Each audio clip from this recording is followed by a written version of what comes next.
Γράμμος βρίσκεται στη Βόρεια Πίνδο.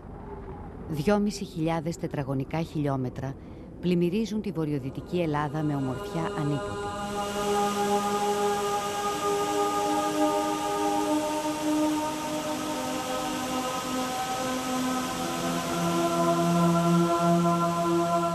Προστατευμένη από τις κορυφές ολόγυρα που το χιόνι μοιάζει να μην λιώνει ποτέ. Εκεί, μες στους ανέμους και τις βροντές των μακρινών κεραυνών, κυριαρχεί ο πολεμικός χορός των οχυρών του Δημοκρατικού Στρατού της Ελλάδας.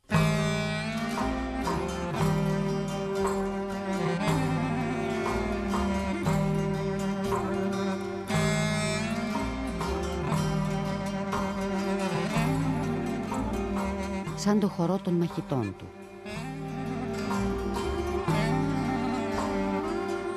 Κάθε πρόσωπο και ένα οχυρό. Έδωσαν έναν αγώνα σκληρό και όμορφο, σαν το γράμμο. Τήρησαν τον όρκο τους μέχρι τις ίστατες μάχες σε αυτά τα υψόμετρα. Εγώ, παιδί του λαού της Ελλάδας και μαχητής του Δημοκρατικού Στρατού της Ελλάδας, ορκίζομαι να πολεμήσω με το όπλο στο χέρι, να χύσω το αίμα μου και να δώσω και την ίδια μου τη ζωή για να διώξω από τα χώματα της πατρίδας μου και τον τελευταίο ξένο κατακτητή, για να εξαφανίσω κάθε ίχνος φασισμού,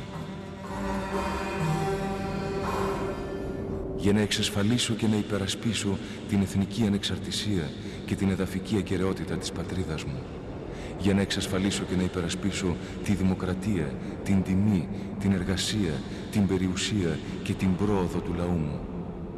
Ορκίζομαι να είμαι καλός, γενναίος και πειθαρχικός στρατιώτης, να εκτελώ όλες τις διαταγές των ανωτέρων μου, να τηρώ όλες τις διατάξεις του κανονισμού και να κρατώ τα μυστικά του Δημοκρατικού Στρατού της Ελλάδας.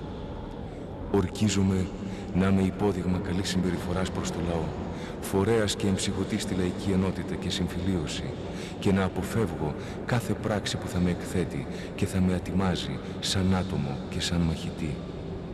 Ιδανικό μου έχω τη λεύτερη και ισχυρή δημοκρατική Ελλάδα και την πρόοδο και ευημερία του λαού. Και στην υπηρεσία του ιδανικού μου θέτω το όπλο μου και τη ζωή μου. Αν ποτέ φανώ επίορκος και από κακή πρόθεση παραβώ τον όρκο μου, ας πέσει πάνω μου αμήλικτο το τιμωρό χέρι της πατρίδας και το μίσος και η καταφρόνια του λαού μου.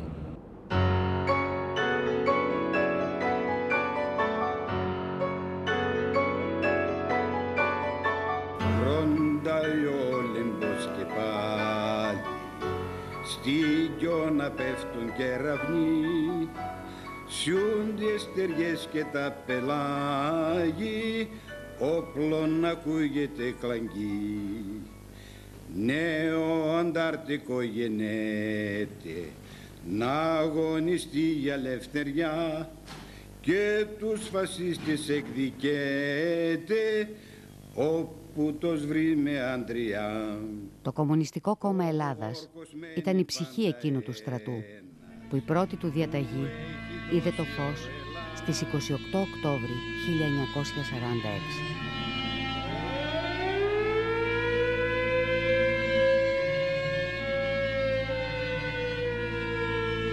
Έστακτον ανακοινωθέν. Η Ελλάδα από τις 6 πρωινής της σήμερον βρίσκεται εις εμπόλεμον κατάσταση προς την Ιταλία.